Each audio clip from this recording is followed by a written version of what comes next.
My name is Kathleen Hobbs. I am a student for A-State working on my assessment module specifically for a secondary student.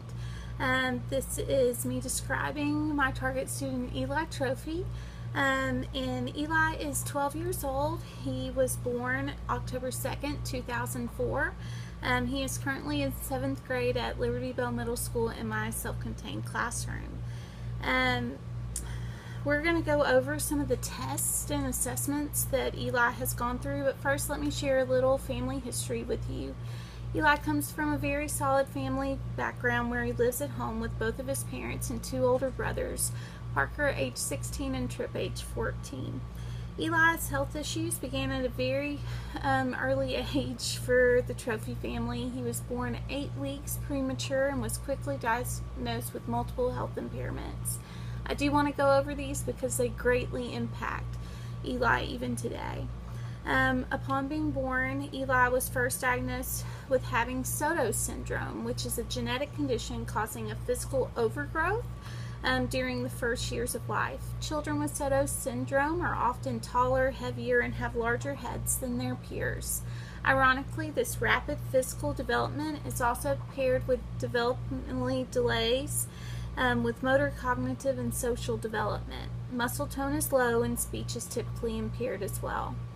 The second diagnosis Eli dealt with was a seizure disorder, although the family has not seen a seizure since age 5. The third being scoliosis, which causes a sideways curve of the spine. Eli is one of only 200 children right now in the USA who have magic rods surgically inputted into his back. This way the doctors don't have to go in every 3 months and actually replace the rods. They're able to extend them and adjust them. So it's a much less invasive surgery and doesn't affect him as much, and he doesn't have to miss school for it. The next one is that Eli also faced at an early age GER, which is gastroesophageal reflux, and needed to be on a feeding tube until age 2 in order to get the necessary nutrition. He was also faced with pulmonary valve stenosis, which is a narrowing of the pulmonary valve going towards your heart, making it difficult for blood to pass through it easily. This, paired with his asthma, acts up with illness or common colds, requires supervising adults to keep him involved in low impact type activities with plenty of opportunities for rest. Eli also has a very intensive hearing deficiency.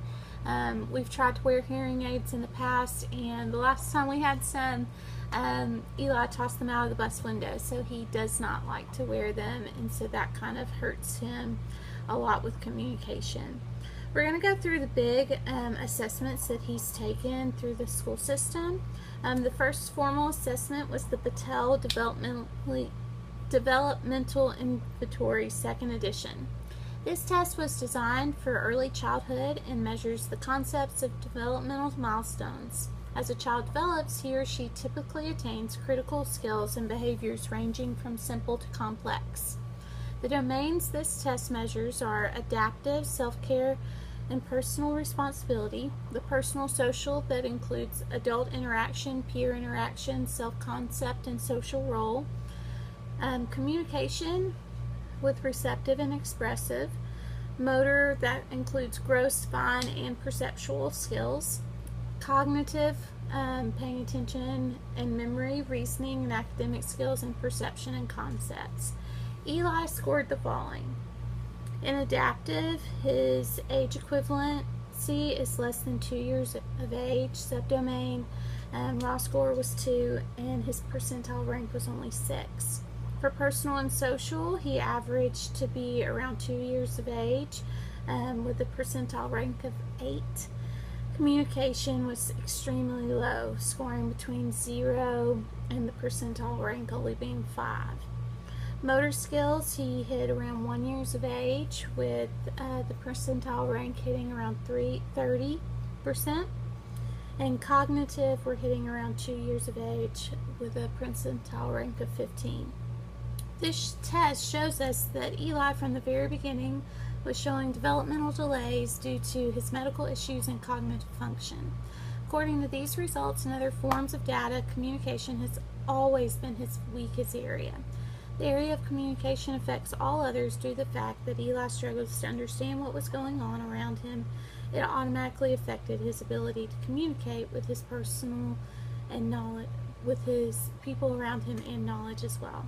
The next big assessment that Eli was given was in 3rd grade. It was the test of nonverbal intelligence, 4th edition, otherwise known as Tony 4. This test of cognitive ability uses nonverbal formats and pointing responses to measure general intelligence. It is an ideal test for those who have language, hearing, or motor impairments. It measures the ability to solve problems without overly using language. The problem-solving process and the abstract figural content lend themselves readily to a nonverbal, motor-minimized, culturally reduced testing format. It gives us an estimate of the cognitive ability and general intellectual functioning of people who were previously hard to test with traditional measures of intelligence. It has a mean of 100 and the standard deviation of 15.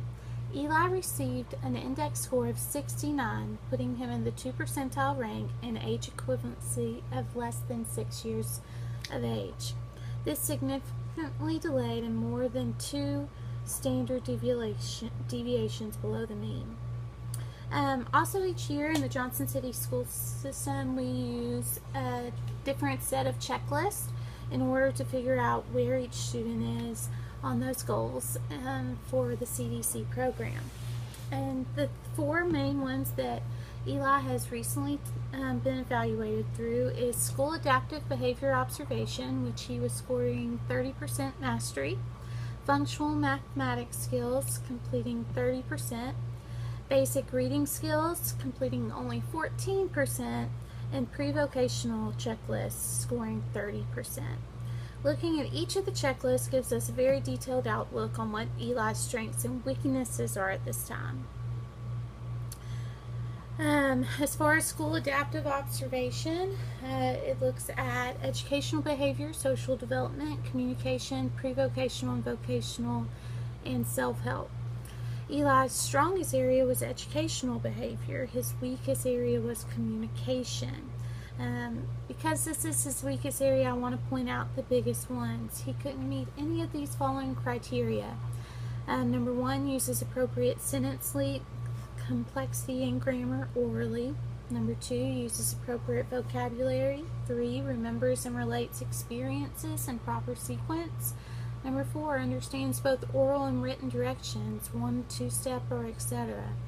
5, communicates in writing. And 6, asks relevant questions to gain information. And lastly, number 7, articulates clearly and writes legibly.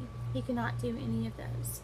In functional mathematics, it covers the objectives that Johnson City deems necessary for students. Eli again scored 30%, showing his strength in identifying colors and some common shapes. Eli has also mastered the ability to identify which is larger or smaller, longer, shorter, taller or shorter, etc. The areas where Eli shows the greatest weakness is identifying, counting, and sorting numerals, not to mention trying to add or subtract. Money identification, value, time management, and measurement skills are the next areas of growth we should look at as well for him. The basic reading checklists, as far as these objectives, Eli only scored 14% achievement on this checklist. His strengths were behaving appropriately when asked to read silently. He recognizes his own name, matches letters, and can read left to right. His weaknesses are going to be focusing on guessing words from initial pictorial cues and context clues, sounding out vowels, consonant sounds correctly, sight vocabulary, and the actual action of reading and all that encompasses that. And finally, that pre-vocational checklist looks at different areas. For Eli, his strongest area is attendance and punctuality, but his weaknesses were much more apparent in that he did not show mastery of any objectives in the following areas: attention span, listening, task completion, oral expression, social speaking, and writing. So based off of all of that, the recommendations we see is that Eli does need to stay within a self-contained classroom in order to receive small group one-on-one instruction for all academics and maintain the services of speech and language therapy, occupational therapy, physical therapist, and a deaf educator. With communication being the greatest weakness, it really needs to be bumped up and be the main focus of everyone trying to work with him. Thank you so much for your time, and that was the end of the secondary assessment module video 1. Thank you.